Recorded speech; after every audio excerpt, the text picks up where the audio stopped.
Hello doctors. Today our topic of discussion is trauma, the basic of the trauma. Yesterday we have already discussed about the brain injuries and the head injuries in the trauma. So first we will see what are the pre-hospital requirement that are. Number 1, when the patient arrives to the hospital, what will we ask the driver? We will ask the ambulance driver about the following mechanism, that is MIST, that is how the mechanism of injury was. I for injuries, where were the positions of injury, how many injuries are present. S for signs and symptoms that patient have, whether patient have any episode of vomiting, seizures or any kind of bleeding history. And T for the treatment given, what are the treatment given by the paramedics. Now P for P means the patient, what the history we will ask from the patient. We will ask the patient, we can have a mnemonic that is ample. A for allergies, M for medical condition, P for past histories of any drug allergy or any diseases, L for the last meal, E for the events leading to the trauma. Now we have to shift the patient. The patient has been shifted. The patient is shifted in mostly in supine position with head, pelvis and thorax. If the patient is there, over the head, over the thorax and over the pelvis, the straps, we tie the patient so that the patient doesn't fall or mobilize. And we can also shift the patient in prone position if the patient have a history of aspiration. But we do not transport the patient in lateral position, never.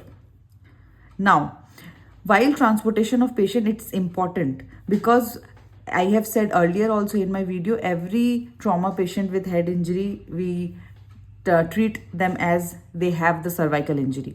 So we have to fix the cervical. So this is the manual stabilization of head. As we can see here, this is the manual stabilization of head by the hand. The patient is there and this is the doctor or the paramedical professional, and this is the patient, and you stabilize the head like this. Then you transport the patient. Now this is the Philadelphia collar. After arriving to the hospital, we generally give Philadelphia collar, and in the Philadelphia collar there is minimal mobilization still present. And this is fixing of head in cases of cervical injury until unless it is ruled out. In this position there is complete immobilization of head. There will be no mobilization of head and it is safe. Now how to remove a helmet? If you come across a girl or a boy who is wearing helmet and had a road traffic accident, then how will you remove the helmet? Number 1, you require 2 persons. Only one person cannot remove the helmet. Like one person, this is the first person who will fix the head of the patient, and the second person will slowly remove the helmet, and this person will fix, then both of them will fix the head of the patient slowly, and via this maneuver we can remove the helmet of the patient. Now timeline is very important. This is the timeline. Okay, there are 3 peaks as you can see. The first peak means the after road traffic accident, immediately the patient dies. We cannot do anything. That is in cases of massive head injury. Now in this second peak, the patient dies within 1 hour. Therefore, what are the causes in which the patient dies within 1 hour? Like airway obstruction. Remember these, okay? Important. Airway obstruction, tracheobronchial injury, open or tension pneumothorax.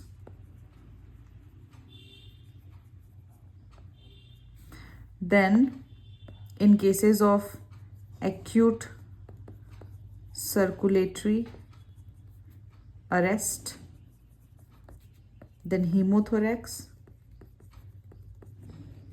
and tamponade. In this second peak, the patient dies within 1 hour. Here, first two are because of airway problem. Number second, this one is for the breathing problem, and this is because of the circulatory problem. We will see what are they in the following. And we have the small third spike here also. The third spike is mainly for inpatient. Later on, they can have infection or symptoms of delayed head injury. Okay. Now, at the impact of the patient, generally we cannot save the patient, but this within 1 hour, we can save the patient if we manage the patient properly in cases of trauma. So 1 hour is known as golden hour. This is the golden hour. And what is platinum minutes? Platinum minutes are first 10 minutes following trauma is known as platinum minutes. Okay. Now we will see the triage. What is triage? Triage means shorting the patient out. The patient, those who have more chances of saving and have severely been injured, they are shorted out. That is known as triage. And basically this is mostly done in cases of mass casualty. Okay. Now, the internationally accepted, there are 4 color codings. Number 1 is red. Red means high priority.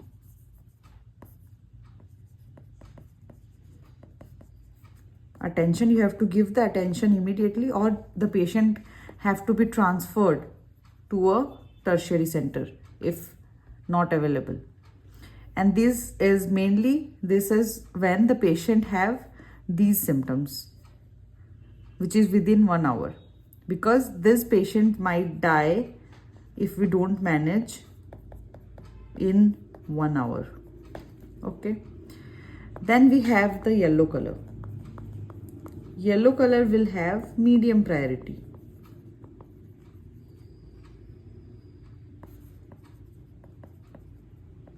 Medium priority, like fractures, patient have fractures or mild head injury. These patients are, like fractures and head injury with medium priority, are admitted in hospital.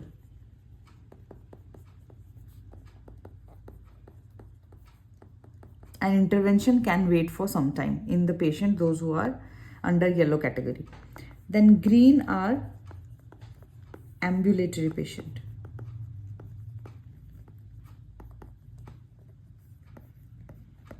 And black is dead or morbid inpatient. Okay. Now we will see the ATLS guideline. What is ATLS? ATLS is Advanced Trauma Life Support. Fine. So ATLS can be mainly, we have to see 2 things. First, we have to do primary survey.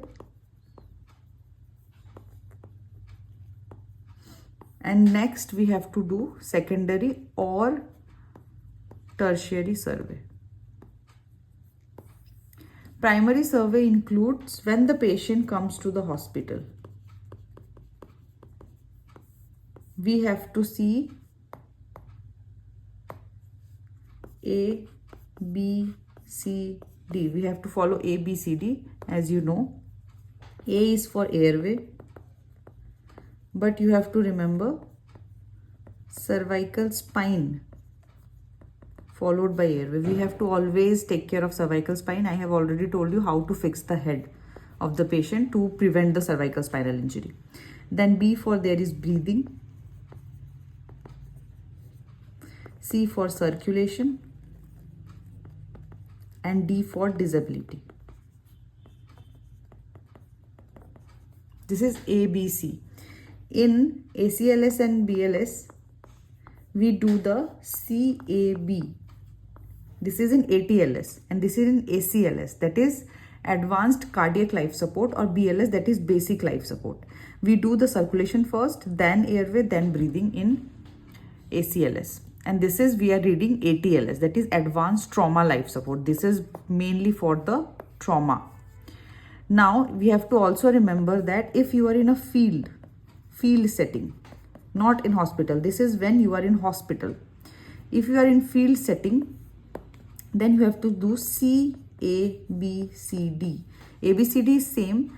This small c stands for control of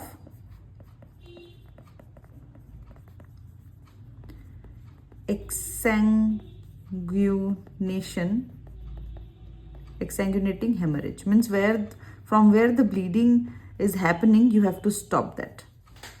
Fine. This is primary survey. Now what is secondary survey? Secondary survey is, this is the secondary survey is detailed survey.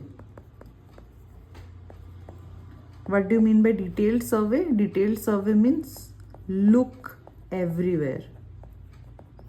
You have to look to the whole body. If there any injury present anywhere in the whole of the body, you need to do CT, you have to look. Then what is the tertiary? Tertiary is after the patient is extubated. After the patient is extubated, when we look for any kind of injury or further survey is done, that is known as tertiary. Now we will see we have already seen ATLS components. Now we will see one by one. A for airway. So A for airway. Airway I have already told here also, cervical spine followed by airway. We have to always see the cervical spine. The government have a nexus criteria all over the world for the cervical spinal injury. So what is the full form of nexus criteria? Nexus criteria is National Emergency X-ray Radiography Utilization Study. So when you have to do X-ray radiography in cases of cervical spine, in cases of trauma, when you will do that? First, if there is any kind of neurological deficit, you have to do X-ray cervical spine. Then if the patient is intoxicated by alcohol, ethanol, we can remember this via the mnemonic nexus itself. And for neurological deficit, E for ethanol, E for extreme, X for extreme distracting injuries, and then U for unable to provide history. There is altered level of sensorium in the patient. And S for spinal tenderness in the midline.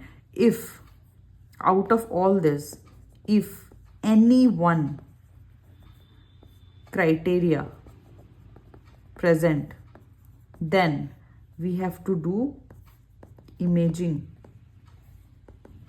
for cervical spine.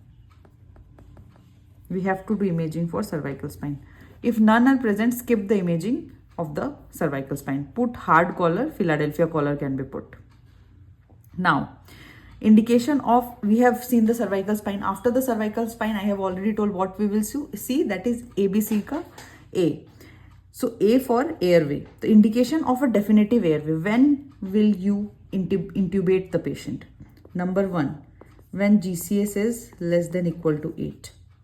Or number 2, when patient is unable to speak. Then number 3, unexplained confusion. Patient have unexplained confusion. And number 4, if there is severe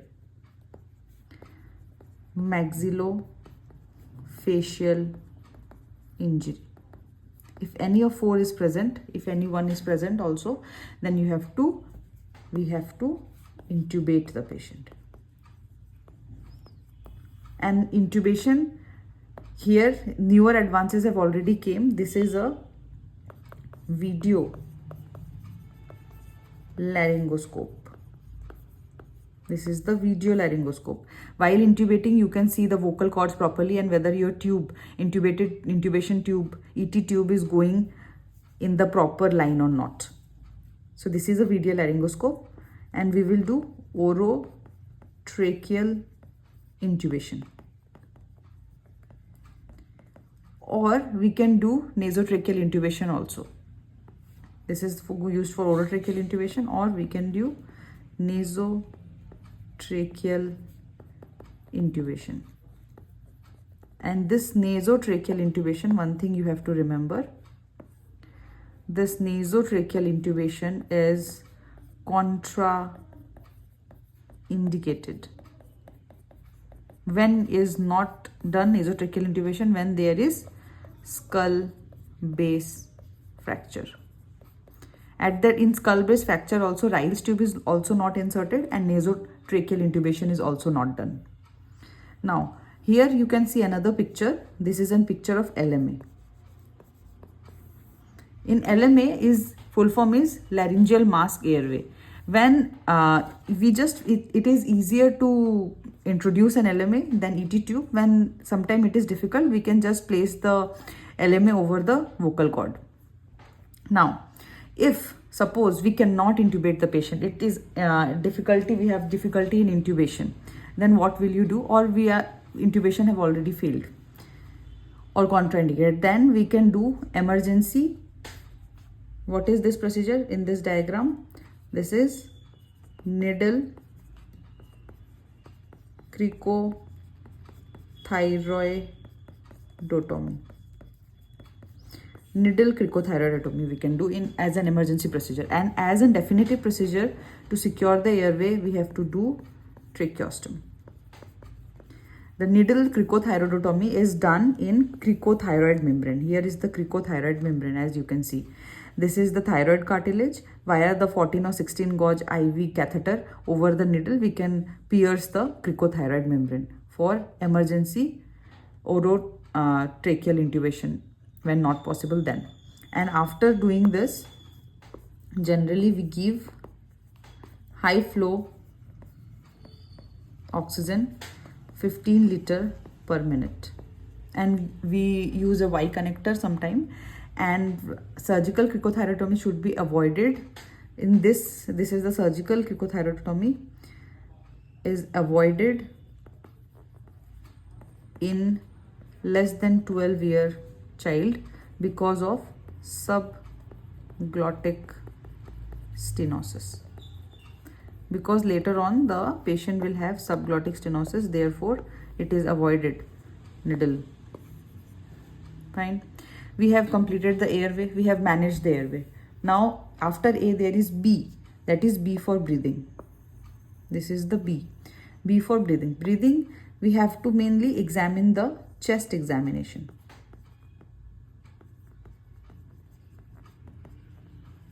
And we have to measure SpO2 via the pulse oximeter.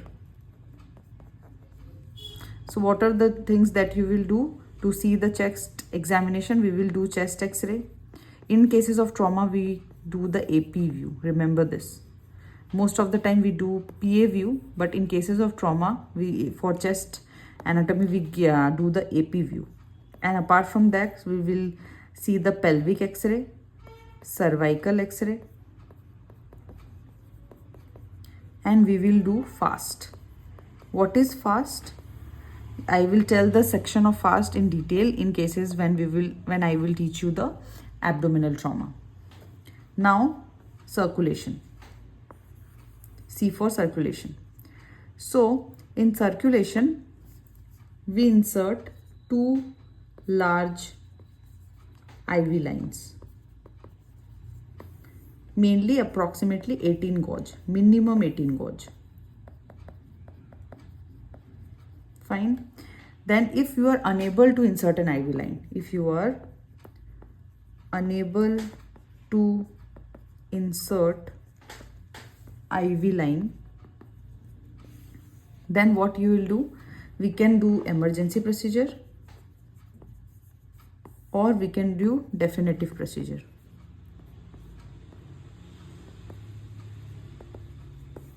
The definitive procedure is central line via the Scheldinger's technique. Either we can secure central line in intrajugular vein or we can do in the subclavian vein also or femoral vein. Generally, internal jugular vein is preferred. Via the Scheldinger's procedure, we introduce the central line. Now, emergency. In emergency, either we can do venous cut down. It takes 2 to 3 minutes to do that, or we can do intraosseous infusion. What is intraosseous infusion? Just below the tibial tuberosity, we insert the IV cannula, and it is mainly done in child less than 6 years of age are preferred. Fine. Now we will see the crash 2 trial. And before that, I will tell you what we have secured an IV line now, either central line or an IV line with 2 large bore cannula. According to, I have to mention here, according to 10th edition of Atls, it is not like that you have you have inserted the IV cannula and you will give fluid as much as you want. This is not the criteria. Previously, it was said that you have to give 2 liters of fluid to the patient of trauma, but now it is abolished. You have to give only 1 liter of fluid. After that, you use colloid. 1 liter of crystalloid is only given for adults, and for pediatrics, approximately 20 ml per kg is given. You do not need to give much more fluid. Now, you have given 1 liter of fluid to the patient. Now you can have 3 conditions in front of you. One is known as responder. What is a responder? After giving 1 liter of fluid, the vitals are stable and it remains stable. Fine. Or you can have a transient type. What is transient type? In transient type, vitals initially improve but fall again. Means what you will suspect means there is an ongoing bleeding somewhere in the body. Or you can have a non-responder. Who is a non-responder? No change in vital.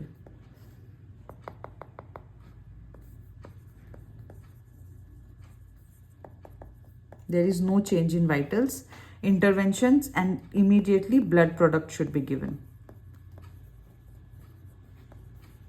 So this is the criteria you have. Now there is another important thing that is known as crash 2 trial. Crash 2 trial is used for role of tranexamic acid. Fine. You have to see the role of tranexamic acid, when to give tranexamic acid. So tranexamic acid is mainly given, tranexamic acid is given when systolic BP is less than 90 mm of Hg and heart rate is more than 110 per minute. And how the tranexamic acid is given? First, 1 gram IV is given over 10 minutes. Then 1 gram IV is given over 8 hours. In this indication, in these 2 cases, you have to give tranexamic acid, and this is the rule of giving of tranexamic acid. Now we will see the REBOA. What is REBOA? REBOA is, remember the full form, resuscitative endovascular balloon occlusion of aorta. Resuscitative endovascular balloon occlusion of aorta. This is done in patients, those who have decompensating trauma.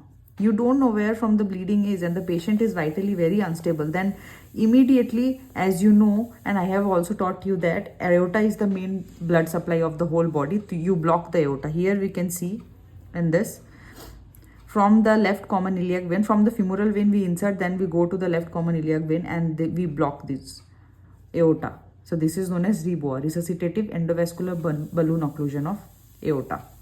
Now you have to know the damage control surgery. What is damage control resuscitation? So damage control resuscitation include 4 things mainly. Number 1, that is permissive hypotension.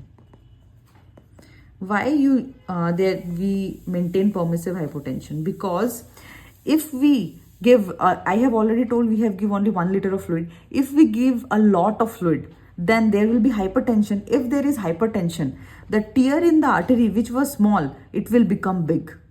So we have to maintain permissive hypotension, means we have to maintain SBP around 100 mA of Hg. Number second is minimization of crystalloids. Why minimization of crystalloid? Because crystalloid, if we give only crystalloid, then there will be dilution of clotting factor. Then more hemorrhage will occur.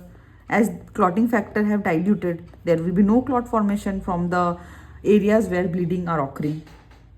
Number third, we give 1:1:1 product to prevent coagulopathy. We maintain this ratio to prevent coagulopathy. Fine. And number fourth, early hemorrhage control.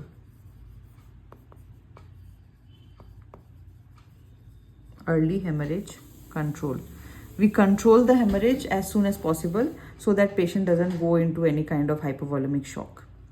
Now, here we will see now the log roll. This is an important topic. You have to remember, many times short note, even MCQs always asked from this section. Now, what is log roll? Log roll is how to transfer the patient from the site of trauma to the stretcher. You need 4 persons. You minimum you need 4 persons to do a log rolls. The 4 person, one will stabilize the head, another will stabilize the thorax, she is stabilizing the pelvis, and one is lifting up the head. The 4 persons are required for log roll. But sometimes 5 persons are required. When 5 person is required, when the patient's limb fracture is present. When limb fracture is present, one will handle the fractured limb. And few of the things you have to remember. Number 1, before log roll,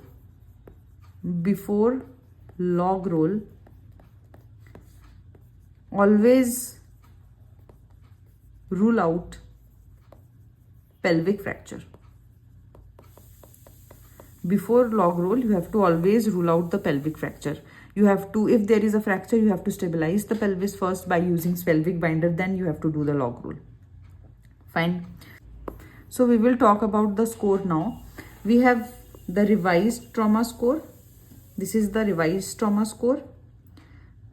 Revised, as you can see in this. This is revised trauma score. You don't need to remember everything. Just remember, revised trauma score have 3 components, 1, 2 and 3. The first component is GCS, that is Glasgow Coma Scale. Second component is SBP, and third component is respiratory rate. You have to remember this. This is asked in exam many times. Glasgow's Coma Scale, systolic blood pressure, and the respiratory rate. And another score, just remember the name, is the ISS, that is injury severity score.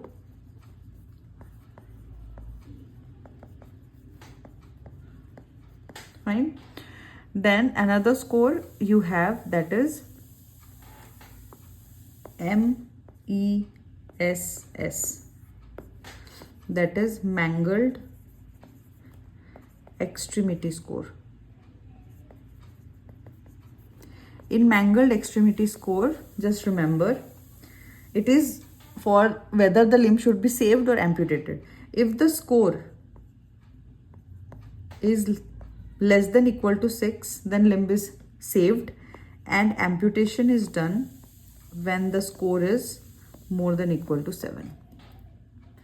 Now, we will see last topic of this basic section of the trauma is the metabolic response of the trauma. Now, metabolic response of the trauma have mainly 2 phases. Number 1 is ebb phase, another one is flow phase. And flow phase can further be categorized into catabolic phase, another one is anabolic phase. Fine. First, there is ebb phase. What is ebb phase? Ebb phase is the phase that is within 24 hours after trauma. That is the ebb phase. In this ebb phase, there is decrease in BMR, there is decrease in temperature, there is decrease in oxygen consumption by the body. there is increased in cardiac output, increase in heart rate, and there is acute phase reactant proteins are also present, and hormones like catecholamines, catechol, cortisol, aldosterone are released. These increases, and there is decrease in thyroid hormone.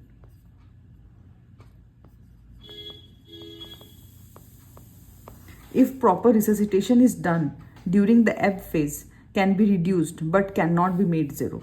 It can be reduced from 24 hours, but it cannot be made zero if there is proper resuscitation done. Then we have the catabolic phase. When the catabolic phase, after this, when 3 to 10 days after trauma, there is catabolic phase, like maintenance of energy is present. Now patients start to recover slowly, BMR increases, temperature increases, then there is negative N2 balance, and oxygen consumption increases. Catabolism is happening in the body. Fine. And in this phase of catabolic phase, there is increase in insulin and also secretion of cortisol, catecholamine, but there is insulin resistance also present. Now we have the anabolic phase at last. In anabolic phase, that is happening in 10 to 60 days after trauma approximately. That is replacement of lost tissue is happening here. Replacement of lost tissue. Here in anabolic phase, we have positive nitrogen balance, and there is secretion of growth hormone and IGF, insulin like growth factor, in catabolic phase. So this is the metabolic response of trauma. So we have completed the basic of the trauma. Next we will cover most of the other sections of the trauma, like thoracic injuries and abdominal injuries. Thank you for watching this video. Please do like, share and subscribe so that I continue to make free videos for free educational videos for you guys. Thank you.